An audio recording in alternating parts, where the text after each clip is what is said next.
In today's brief video, I want to talk to you guys about the potential dangers of using weed as an escape, something that I often found myself doing throughout my many years of active cannabis or THC addiction. Now, I have three main talking points and mindsets that I want to give you guys in today's video, and then at the end of that, I want to share with you some exciting news regarding some new products that we have to help people quit vaping, quit smoking weed, whatever it may be, but I'll save that for the end. If you want to learn more, be sure to check out the pinned comment or the video description and download the free 100-page PDF ebook on quitting smoking weed and quitting nicotine products. Again, you can find that in the pinned comment. The problem with using weed as an escape lies in the perceived benefit that the person is experiencing. Because if I'm smoking weed and I see weed as an escape, that's a benefit.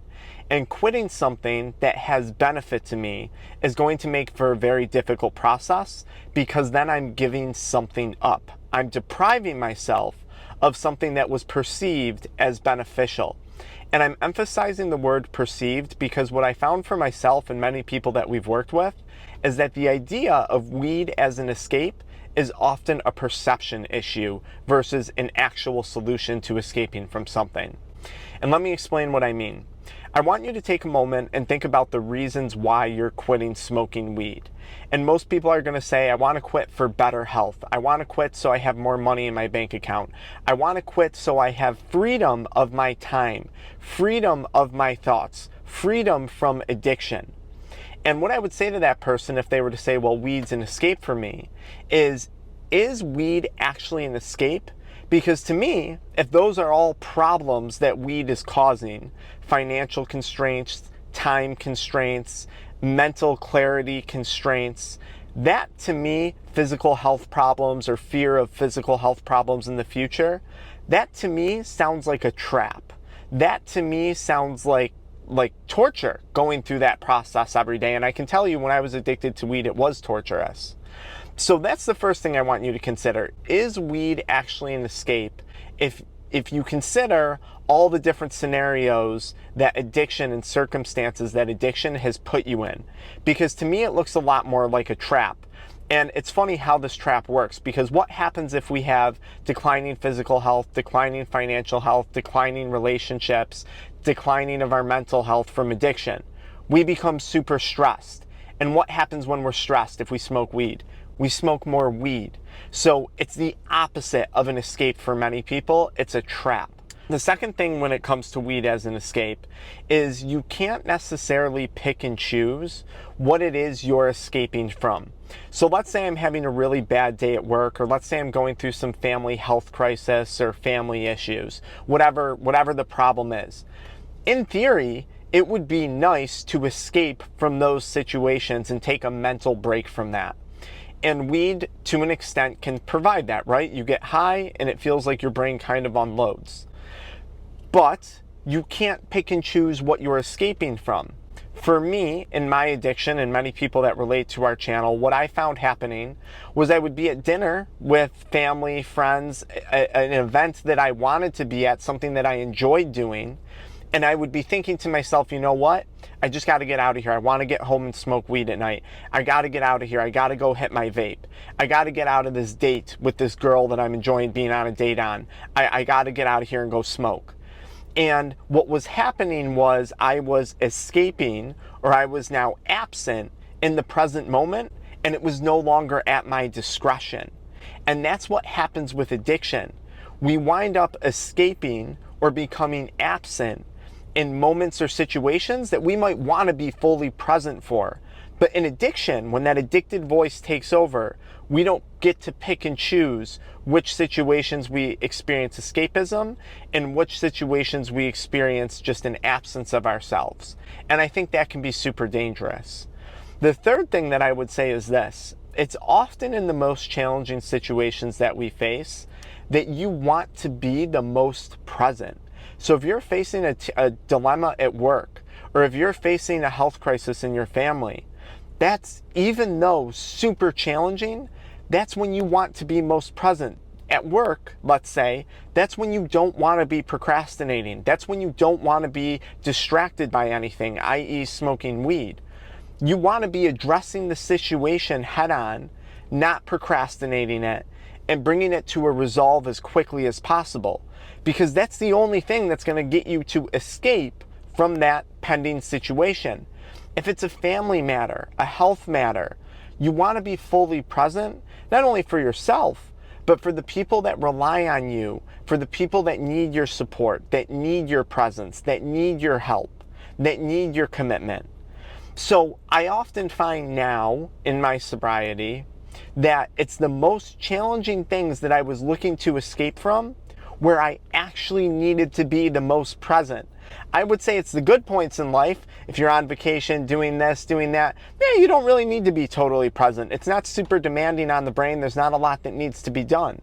But it's during those hard, challenging times when we actually want to have the most presence, because that's what's going to bring us to the quickest resolve, or at least the quickest way of coming to peace with the situation. And I'll say this, I know for me, at the end of my weed smoking journey, I was actually ruminating more about the negatives when I was smoking.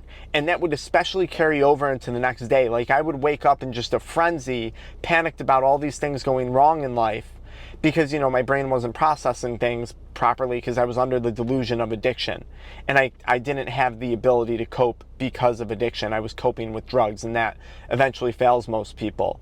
So that's just a little personal tidbit on my thing. But if you can cultivate these 3 shifts in mindset, I think that's going to go a long way at dismantling the perceived benefit of using weed as an escape. Because remember, like I said in the beginning of the video, if you're experiencing perceived benefits of cannabis, when you quit, you're quitting from a place of deprivation. And that ultimately is going to lead to a very painful, very agonizing quitting process. Okay, now a little bit about some of the products that I'm excited to announce that we have when it comes to helping people quit. Recently, I launched the AddictionMindset recovery community on school.com. It's a group of people quitting smoking weed, quitting nicotine, quitting adult media content. We do monthly live calls in there with myself on Zoom. I have a bunch of organized courses in there, and you get a bunch of community interaction and support from others. So if you need help, if you need some extra accountability, check that out. As always, I have my one-on-one coaching programs. And then I have this. This is our newest product launch. It's the Kick It Breathe Right necklace. And what this is kind of like an anxiety relief necklace to further help with that oral fixation if you're quitting vaping or quitting weed. What it is a little metal tube like a straw, but I had them put an additional metal insert in the middle of this tube to restrict airflow. So if you're used to hitting your vape or hitting, weed or whatever it is in that habit of smoking, you can suck on this and it actually feels like you're taking a draw from something. Now, more importantly, you can use this in conjunction with deep breathing techniques. Personally, I prefer the physiological sigh and box breathing techniques. If you're having panic attacks, if you're having anxiety, breathing is one of the quickest ways to calm yourself down, but sometimes we literally forget to breathe because we become so anxious and panicked, especially if you're going through detox and withdrawal and cravings. This is an excellent tool to help. You can find this at the kickitrevolution.com website, where we also have our Kick It Crave Less chewing gum supplement product. This contains KSM-66 ashwagandha and N-acetylcysteine. Now, the chewing gum has lots of benefits, but the one I want to talk about right now is the benefit of KSM-66. KSM-66 ashwagandha is a clinically studied herb that's proven to improve a person's stress tolerance. So it allows you to better handle stress. And that's super important if you're quitting weed and you're facing a series of challenging, stressful situations that you're trying to escape from. An improved stress tolerance would be something that would benefit you. We sell this in 30 count, 90 count, and 3-pack 90 count bottles. Now check this out. If you buy a 90 count or a 3-pack, you get this $20 necklace for free. If you buy the 30 count, this is sold separately, but you do get free shipping on everything, okay? We don't charge for shipping across the board on any of our products. Unless you buy this as an individual item, then we have to charge for shipping, because believe it or not, this actually costs a few bucks to ship.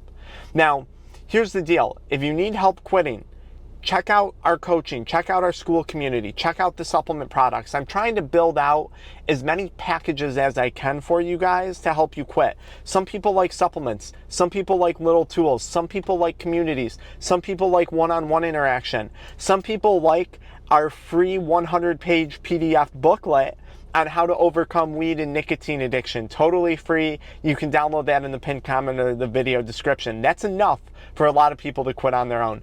Good luck.